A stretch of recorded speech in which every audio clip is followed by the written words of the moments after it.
எரேமியா 49 அதிகாரம். அம்மோன் புத்திரரை குறித்து கர்த்தர் சொல்லுகிறது என்னவென்றால், இஸ்ரவேலுக்கு குமாரர் இல்லையோ, அவனுக்கு சுதந்திரவாளி இல்லையோ, அவர்கள் ராஜா காத் தேசத்தை சுதந்திரித்து கொண்டு அதன் ஜனம் இவன் பட்டணங்களில் குடியிருப்பானேன். ஆகையால் இதோ நாட்கள் வரும் என்று கர்த்தர் சொல்லுகிறார்.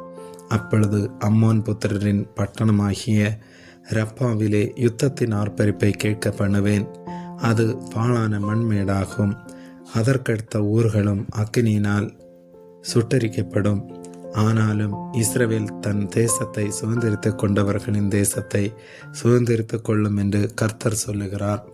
எஸ்போனே அலறு, ஆயி பாழாக்கப்பட்டது. ரப்பாவின் குமார்த்திகளை ஓலமிடுங்கள். இரட்டை உடுத்தி கொண்டு புலம்பி வேலிகளில் சுற்றித் திரியுங்கள்.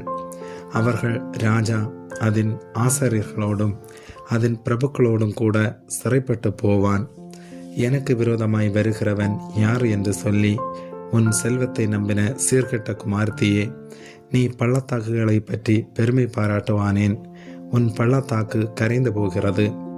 இதோ உன் சுற்றுப்புறத்தார் எல்லாராலும் உன்மேல் திகிலை வர பண்ணுவேன் என்று சேனைகளின் கர்த்தராகிய ஆண்டவர் சொல்லுகிறார்.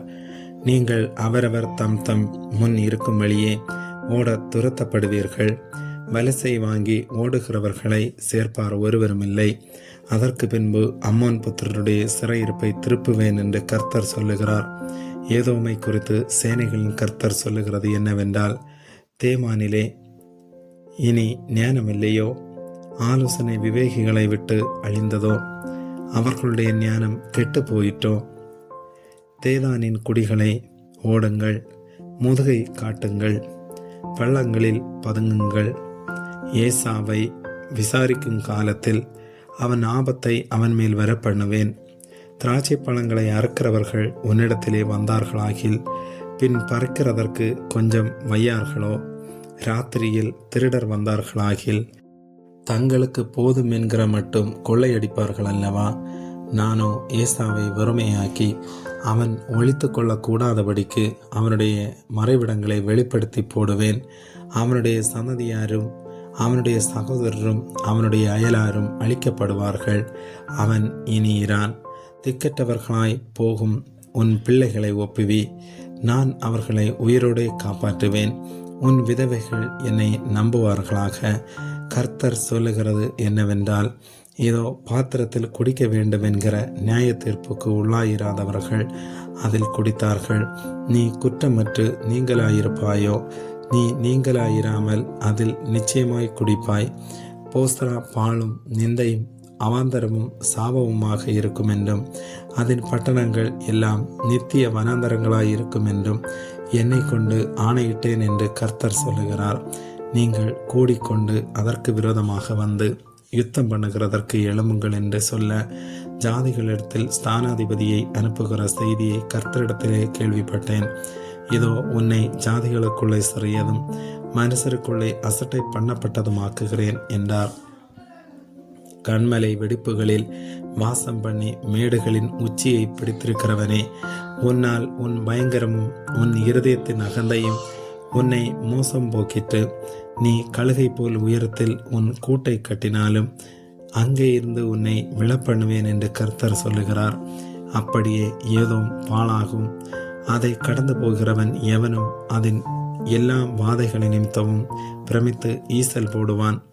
சோதம் குமாரோவும் அவைகளின் சுற்றுப்புறங்களும் கவிழ்க்கப்பட்டது போல இதுவும் கவிழ்க்கப்படும் என்று கர்த்தர் சொல்லுகிறார்.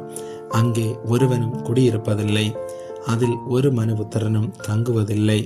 இதோ புரண்டு ஓடுகிற யோர்தான் இடத்திலிருந்து சிங்கம் வருவது போல் பலவானுடைய தாபரத்துக்கு விரோதமாக வருகிறான்.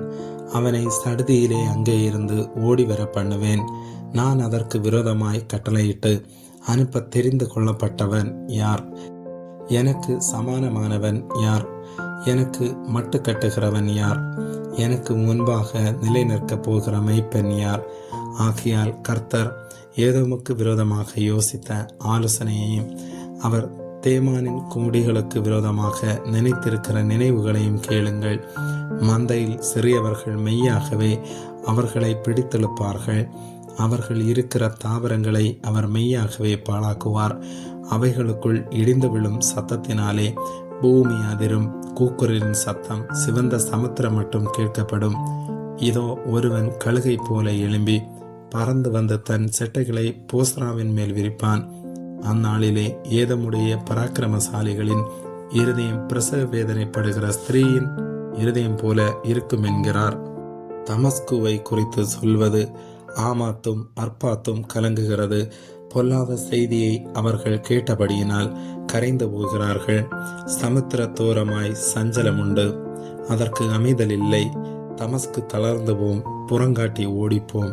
திகில் அதை பிடித்தது. பிரசவ ஸ்திரீயைப் போல எடுக்கும் வேதனைகளும் அதை பிடித்தது. சந்தோஷமான என் ஊராகிய அந்த புகழ்ச்சியுள்ள நகரம் தப்ப விடாமற் போயிற்று. ஆதலால் அதன் வாலிபர் அதன் வீதிகளில் விழுந்து யுத்த மனுஷர் எல்லாரும் அந்நாளிலே சங்காரமாவார்கள் என்று சேனைகளின் கர்த்தர் சொல்லுகிறார். தமஸ்குவின் மதில்களில் தீ கொளுத்துவேன், அது பெனதாத்தின் அரமனைகளை பட்சிக்கும் என்கிறார்.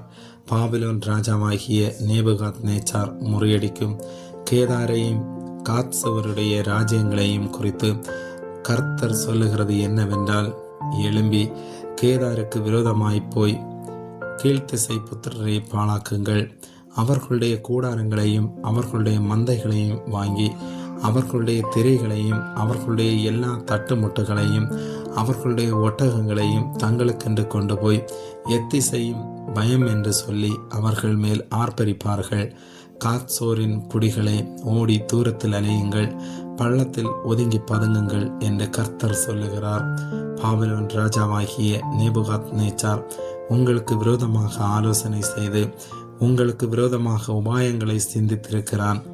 அஞ்சாமல் நிர்விசாரமாய் குடியிருக்கிற ஜாதிக்கு விரோதமாக எழும்பி போங்கள் என்று கர்த்தர் சொல்லுகிறார். அதற்கு வாசல்களும் இல்லை, தாழ்பாடுகளும் இல்லை. அவர்கள் தனிப்பட தங்கி இருக்கிறார்கள். அவர்களுடைய ஒட்டகங்கள் கொள்ளையும் அவர்களுடைய ஆடு மாடுகளின் ஏராளம் குறையுமாகும். நான் அவர்களை சகல திசைகளுமான கடையாந்தர மூலைகளில் இருக்கிறவர்களிடத்துக்கு சிதறடித்துவிட்டு அதனுடைய சகல பக்கங்களிலுமிருந்து அவர்களுக்கு ஆபத்தை வர பண்ணுவேன் என்று கர்த்தர் சொல்லுகிறார். ஆட்சோர் வலு சர்ப்பங்களின் தாவரமாகி என்றென்றைக்கும் பாழாய் கிடக்கும். ஒருவனும் அங்கே குடியிருப்பதில்லை, ஒரு மனுபுத்திரனும் அதிலே தங்குவதும் இல்லை என்கிறார். யூதா ராஜாவாகிய சிதேக்கியாவினுடைய ராஜ்யபாரத்தின் துவக்கத்திலே ஏலாமுக்கு விரோதமாக எரேமியா என்னும் தீர்க்கதரிசிக்கு உண்டான கர்த்தருடைய வசனம் சேனைகளின் கர்த்தர் சொல்லுகிறது என்னவென்றால், இதோ ஏலாமின் வில்லென்னும் அவர்களுடைய பிரதான வல்லமையை முறித்து போட்டு வானத்தின் 4 திசைகளிலுமிருந்து 4 காற்றுகளை ஏலாமின் மேல் வரப்பண்ணி அவர்களை இந்த எல்லா திசைகளிலும் சிதறடிப்பேன். ஏலாம் தேசத்திலிருந்து தூரத்துண்டவர்கள் சகல ஜாதிகளிலும் சிதறப்படுவார்கள்.